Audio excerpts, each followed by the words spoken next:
Hello friends, jail prairie की classes में आप सभी का स्वागत है। कल हमने जो आपका हिंदी का लेक्चर हम कर रहे हैं, इसमें हिंदी में हमने कल उपसर्ग का पार्ट ए कर रहे थे। ठीक है, आज जो कंप्लीट करने वाले हैं हम, ये पार्ट 2 होगा। इसमें हम संस्कृत के उपसर्गों को कंप्लीट करेंगे कि भाई संस्कृत में कितने होते हैं उपसर्ग। कल हमने हिंदी के लगभग 14 उपसर्गों को कंप्लीट किए थे, है ना। उससे आपके लगभग क्वेश्चन पूछे जा रहे हैं।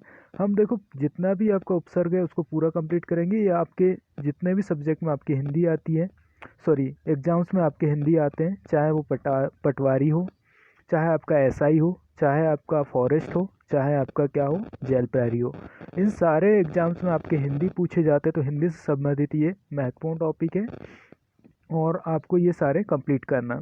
चलो हम 2 लाइनों के साथ क्लास को स्टार्ट करेंगे और क्लास को पूरा देखें और नोट्स ज़रूर बनाएं, है ना। नोट्स आपको अगर ग्रुप स्टार्ट हो जाएगा तो नोट्स आपकी ज़रूर चेक होगी, ठीक है।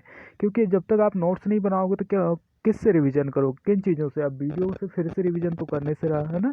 आप इसमें कर भी सकते हो, लेकिन ज़्यादातर आपको चीज़ें नोट्स आपकी लाभकारी होती, क्योंकि आप उससे लिखते हो। लिखने से क्या होता है, आपका माइंड, है ना, थोड़ा सा आपका पढ़ाई में लग जाता है। ठीक है, चलो तो हम 2 लाइनों के साथ क्लास को स्टार्ट करते हैं, है ना। लक्ष्य ज़्यादा दूर नहीं, बस अपनी रफ्तार थोड़ी तेज करनी है। आज खामोशी से पकड़कर कल अपनी सफलता की कहानी लिखनी है ना। बहुत ही प्यारी लाइन है। इन लाइनों के साथ हम क्लास को स्टार्ट करेंगे। एक बार मैं फिर से लाइनों को दोहरा देता हूँ कि लक्ष्य ज़्यादा दूर नहीं, बस अपनी रफ्तार थोड़ी तेज करनी है। आज खामोशी से पकड़कर कल अपनी सफलता की कहानी लिखनी है। ठीक है, चलो तो ये इनका लाइनों के साथ हम स्टार्ट करते हैं क्लास को। देखो क्या है कि मैंने आज कुछ वर्ड लेकर आया हूँ। इनमें आपको ढूंढना है कि किस वर्ड में, है ना, कौन सा आपका उपसर्ग है। तो हम देखो यहाँ पे बात कर रहे हैं प्रबल, प्रसार, प्रख्यात, प्रसिद्धि, प्रताप। देखो उपसर्ग क्या होते हैं, मैंने कल बताया था कि उपसर्ग ऐसे शब्दांश होते हैं, मतलब शब्द के अंश होते हैं जो मूल शब्द में जुड़कर क्या करते हैं, उसके अर्थ में परिवर्तन कर देते हैं। तो देखो यहाँ पे हर किसी का क्या है, अर्थ अलग अलग है। अगर हम प्रबल की बात करें तो जो बल है ना, बल मतलब क्या होता है कि ताकत, है ना, और उसको हमने प्रा लगा दी तो क्या बन गया प्रबल। प्रसार, है ना, प्रसार मतलब फैलना। प्रख्यात मतलब क्या हो गया, है ना, प्रसिद्धि, सिद्धि से क्या बन गया प्रसिद्धि। ताप बने, ताप में हमने क्या लगा दी प्र, तो क्या बन गया प्रताप बन गया। तो इसमें क्या हो रहा है, चेंज हो रहा है सारी चीजें। तो यहाँ पे हम सारी चीजों को, हमको क्या दिख रही, एक ही विशेषता दिख रही, वो दिख रही क्या हमारी प्रा, है ना। हर किसी में क्या लगा हुआ है आपका प्रा।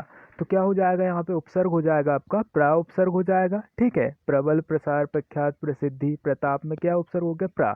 अब ये प्रा का अर्थ क्या हो रहा है, तो यहाँ पे देखो प्रा का मतलब क्या हो रहा है, यहाँ पे प्रबल मतलब क्या हो गया, जब ये बल था तो बल में हमने प्रा लगा दी तो क्या हो रहा है अधिक बल। प्रबल मतलब क्या हो गया अधिक बल, है ना। तो क्या हो गया, प्रा का अर्थ होता है मतलब अधिक होता है। तो प्रा उपसर्ग का अगर आपको अर्थ ध्यान रखना है तो क्या अर्थ होता है, अधिक, है ना। क्या ध्यान रखना, अधिक होता है। ठीक है, दूसरा अर्थ क्या हो जाएगा इसका प्रा का, आगे, है ना। प्रसार मतलब फैलना, तो आगे, तो क्या हो जाएगा दूसरा अर्थ आगे हो जाएगा। और तीसरा अर्थ देखो प्रसिद्धि, प्रसिद्धि मतलब क्या कर रहे हैं हम, अस प्राप्त कर रहे हैं, तो तीसरा अर्थ हो जाएगा अस। तो जो प्रबल है, प्रबल का क्या हो जाएगा, आपका अर्थ हो जाएगा प्रबल का, सॉरी प्रा का। तो प्रा का अर्थ हो जाएगा, एक तो हो जाएगा प्रसार, दूसरा अर्थ हो जाएगा प्रसिद्धि या अस हो जाएगा, ठीक है। और तीसरा अर्थ हो जाएगा प्रा का, तीसरा अर्थ हो जाएगा आपका अधिक, है ना। प्रबल मतलब अधिक बल, है ना। तो इस प्रकार से 3 अर्थ होते हैं आपके किसके, प्रा के। तो इन सारे में ऊपर वाले में जो क्या है आपका प्रा उपसर्ग है। ठीक है, तो क्या हो जाएगा प्रा उपसर्ग। चलो हम दूसरे की बात करते हैं। तो दूसरा क्या है आपका, दूसरा आपका पराक्रम। ठीक है, पराक्रम, पराजय, पराभव, पराभूत, पराजित। देखो आप आसानी से पहचान पा रहे होंगे उपसर्ग को, क्यों, क्योंकि हमने इतने सारे वर्डिंग लेके आए तो हर किसी में आपको क्या दिख रहा है, परा। क्या दिख रहा है यहाँ पे, परा। तो क्या हो जाएगा, आप सीधे बता सकते हो कि भाई इसमें उपसर्ग परा है। लेकिन इसका अर्थ क्या होता है, तो देखो पराक्रम, पराक्रम मतलब जो बलशाली, ठीक है। तो क्या हो रहा है यहाँ पे, परा का मतलब क्या हो रहा है यहाँ पे, अनादर या नाश, ठीक है। पराजय मतलब हार हो रहा है, ठीक है। तो क्या होता है, पराक्रम का मतलब होता है उल्टा। परा, परा का क्या होता है अर्थ, उल्टा। और यहाँ से क्या हो जाता है, जब हम इसमें इसको ऐड कर देते किसमें, आपका मूल शब्दों में, तो ये क्या हो बन जाते हैं, विपरीत बन जाते हैं। जैसे पराक्रम, पराजय, जय का क्या बन गया यहाँ पे पराजय, तो विपरीत हो गया। पराभाव, भाव का क्या हो गया, पराभव हो गया। पराभूत हो गया, पराजित हो गया। है ना। तो इस प्रकार से क्या बन गया इसका उल्टा या इसका नाश। ठीक है, अगला क्वेश्चन देखते हैं हम। अपशब्द, है ना, क्या है यहाँ पे देखो, अपशब्द है, अपयश है, अपराध है ना, अपशकुन है, अपवाद है, अपकीर्ति है, अपव्यय है, अपमान है ना, अपकर्ष है, अपसारण है, अपभ्रंश है ना, और अपहरण है। तो यहाँ से आपको एक चीज दिख रहा होगा कि यहाँ पे बुरा प्रभाव पड़ रहा है आपका, मतलब अपशब्द मतलब कैसा, बुरा शब्द कहना, है ना। तो एक प्रकार से ये विरोधाभास वाली या हीनता वाली बात हम कर रहे हैं, जिसमें अभाव की बात कर रहे हैं हम, है ना। तो ऐसे शब्दों में कौन सा आपका, अगर हम बात करेंगे तो यहाँ पे होगा आपका अप, कौन सा उपसर्ग होगा, अप, और जिसका अर्थ क्या होता है, बुरा या अभाव या विरोध होना। ठीक है, इसका अर्थ क्या हो जाएगा, बुरा। ठीक है, अप मतलब क्या हो रहा है, बुरा, या फिर इसका अभाव वाला शब्द कहेंगे या हीनता युक्त शब्द कहेंगे। तो ये इन सारे में क्या है आपका अप उपसर्ग होगा। इसमें बताना आपको, इसमें क्या है, संन्यास, संगम, संकल्प, संतोष, संयोग, संस्कार, संग्रह, संरक्षण, संहार, संस्कृत, सम्मेलन। तो भाई इसमें कौन से आपके उपसर्ग है। तो यहाँ से हम सभी में क्या दिख रहा है आपका सा, और सा के ऊपर क्या लगा हुआ है आपका ये बिंदु लगा हुआ, तो क्या होगा यहाँ पे उपसर्ग जो होगा वो सम होगा। क्या होगा आपका सम। तो इस बिंदु को हम हटा देते हैं, इस सारे में क्या होगा, उपसर्ग सम होगा। और सम का अर्थ क्या होता है, पूर्णता, है ना, पूर्णता होता है या अच्छा होता है, पूर्णता या, ध्यान रखना आपको, अच्छा, है ना, इनका अर्थ बिल्कुल ध्यान रखना, पूर्णता या अच्छा। क्योंकि अगर इनका अर्थ आप निकाल लोगे, पूर्णता या अच्छा निकाल लोगे, तो क्या हो जाएगा, इससे आपका जो मूल शब्द है उसको अलग करने में क्या हो जाएगा आपका, है ना, आपको मतलब आसानी होगी। जैसे योग है, योग में क्या लगा दिया हमने, संयोग बन गया ये, है ना। तो ये क्या हो गया, पूर्णता को दर्शा रहा है। ठीक है, कि अच्छा, संयोग मतलब क्या, हम कहते हैं ना कि संयोग से मिले, तो मतलब क्या हो गया यहाँ पे, है ना, अच्छे से हम मिल गए। ठीक है, तो ये सारी चीजें होती हैं। तो यहाँ पे अगर हम देखें तो कौन सा आपका हो गया, सम उपसर्ग हो गया। ठीक है, और इसका अर्थ क्या होता है, अच्छा या पूर्णता। ठीक है, संन्यास में। ठीक है, जब भी सा के ऊपर अगर आपको बिंदु दिखे, ठीक है, तो आपको बताना सा नहीं होगा यहाँ पे। ठीक है, क्या होगा, सम उपसर्ग होगा। ये बिल्कुल ध्यान रखना आपको, क्या होगा, उपसर्ग सम, और इसका अर्थ क्या होता है, पूर्णता। ठीक है, चलो अगला, अगले की बात करते हैं हम। तो अगला है आपका अनुरूप, अनुज, अनुचर, है ना, अनुचर, अनुक्रम, अनुकूल, अनुपात, अनुशीलन, अनुशासन, अनुनयन, सॉरी अनुनय, अनुबंध, अनुग्रह, अनुगमन, अनुभव। ठीक है, तो अब इसमें बताना आपको कि भाई इसमें क्या होगा। तो इसमें हम देखेंगे तो इसमें जो हो आपको क्या दिख रहा है, अनु दिख रहा है। ठीक है, कल मैंने दिया था अनुशीलन दिया था आपको। ठीक है, कल मैंने क्या दिया था, अनुशीलन दिया था, आपको बताना था। तो इसमें अनु दिख रहा है उपसर्ग, क्या होगा, अनु। और अनु का मतलब होता है पीछे, है ना। हम कहते हैं ना कि भाई अनुज, अनुज मतलब छोटा, मतलब पीछे जन्म लेने वाला, अनुज या है ना। तो अनु का मतलब होता है समान या पीछे, तो पीछे जन्म लेने वाला, या फिर है ना अनुरूप मतलब उसके रूप में, है ना, उसके अनुसार। ठीक है, अनुकूल। ठीक है, तो इस प्रकार से क्या होता है, उसके समान या उसके पीछे। ठीक है, तो अनु उपसर्ग हो जाएगा यहाँ पे। चलो अगला देखते हैं हम, अगला उपसर्ग, अवनति, अवसान, अवदान, अवतार, अवलोकन, अवमान, अवगत, अवगाहन। तो आपको देखने से ही समझ में आ रहा होगा कि सब में क्या है आपका कॉमन, अव है, यहाँ अव है, तो यहाँ अव है, तो क्या हो जाएगा इसका, अव हो जाएगा। ठीक है, उपसर्ग, और इसका अर्थ होता है नीचे या हीन भाव, हीन या अभाव, इसका होता है अर्थ नीचे, है ना। अवनति मतलब कम, अवनति करना मतलब नीचे, है ना। अवमान, अवगत, ये सब क्या है, नीचे गिराने वाले शब्द है, तो क्या हो जाएंगे, हीन या अव, नीचे। ठीक है, इसका अर्थ होगा हीन या नीचे। चलो अगला देखते हैं, अवनति, है ना, अवसान, अवदान, अवतार, अवलोकन, है ना, अपमान, ये वो ये सब, है ना, अवगहन। ठीक है, चलो अगला देखते हैं हम, निसंदेह। ठीक है, निसंदेह, निष्क्रमण, निराधार, सॉरी निराधर, निसंग, है ना, निर्मम, निर्भय, निर्दोष, निरपराध, निर्जीव, है ना। जैसे जीव में क्या लगा दिया हमने, तो देखो यहाँ से एक शब्द हमको पकड़ा रहा है, निर्जीव। निर्जीव में क्या है, अगर देखो, अगर हम जीव लिखेंगे तो सिर्फ जा में बड़ी की मात्रा वी, है ना, तो क्या बन जाएगा यहाँ पे जीव। तो रा तो हम यहाँ लगा नहीं सकते, तो रा किसके साथ जुड़ेगा, ना के साथ। तो आपको देखते ही पता चल गया होगा कि इसमें कौन सा उपसर्ग होगा, तो निस या निर उपसर्ग होगा। क्या होगा, निसंदेह में तो आपका निस होगा। ठीक है, और निर्जीव में क्या होगा, निर होगा। ठीक है, तो क्या हो जाएगा यहाँ पे उपसर्ग, निस या निर। ठीक है, लेकिन ये आधे हैं। ठीक है, निस या निर क्या हो जाएंगे, यहाँ पे आधे हैं।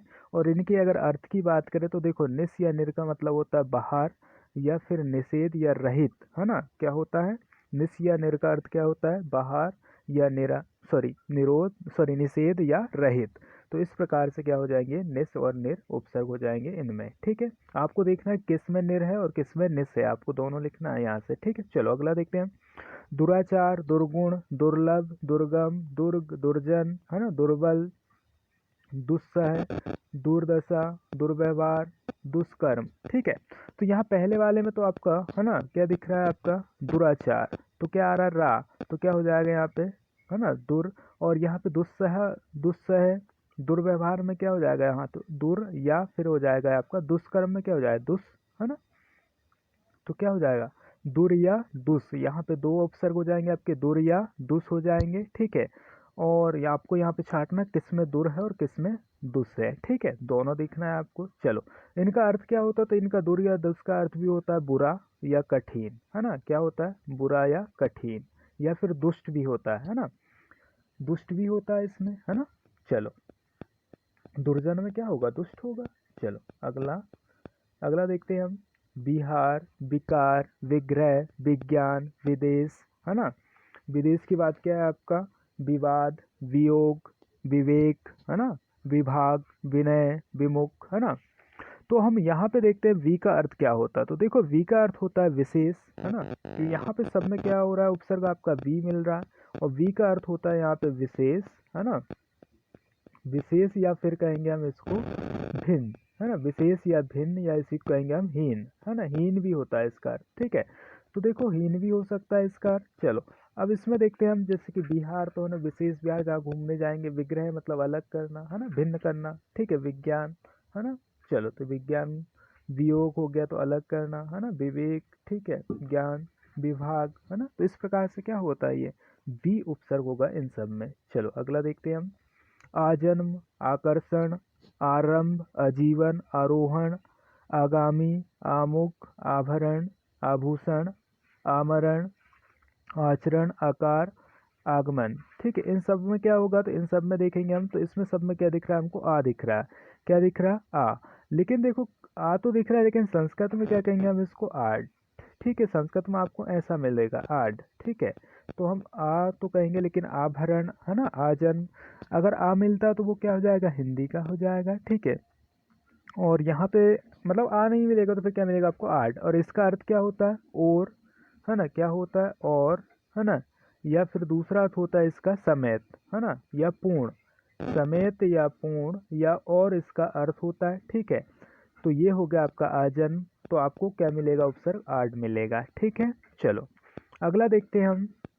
अगला उपसर्ग क्या आपका, निर्गम, निगम, निदर्शन, निपात, निपात, निवास, है ना, निबंध, नियोग, निखिल, निलय, निपट, निकट, है ना, निमग्न, निरूपण, निवारण, निदान। और इससे आया था पिछली बार, क्या आया था आपका, निकाय आया था। तो निकाय में भी कौन सा था आपका, नी। ठीक है, निकाय आ चुका है आपका जेल पहरी में। तो यहाँ से देखेंगे हम, तो इन सब में क्या है आपका, नी उपसर्ग है। कौन सा उपसर्ग है, नी।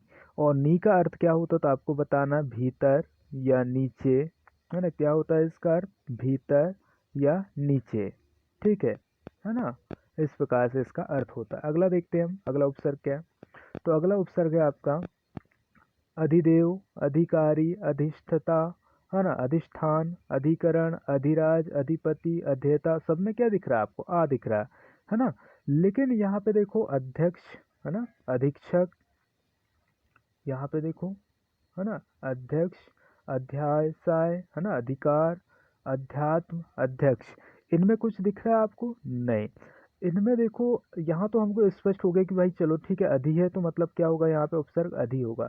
लेकिन अध्यक्ष में कैसे बताओगे कि अधि होगा, तो अध्यक्ष में भी देखो अधि होगा, अध्यात्म में भी क्या होगा, अध्यात्म बोल रहे हैं हम, तो यहाँ पे क्या आएगा, उपसर्ग अधि आएगा। ठीक है, ये ध्यान रखना आपको। तो इन सब में क्या आपका अधि उपसर्ग है ना। ये देखो बहुत ही अजीब से वर्ड है, अध्येता।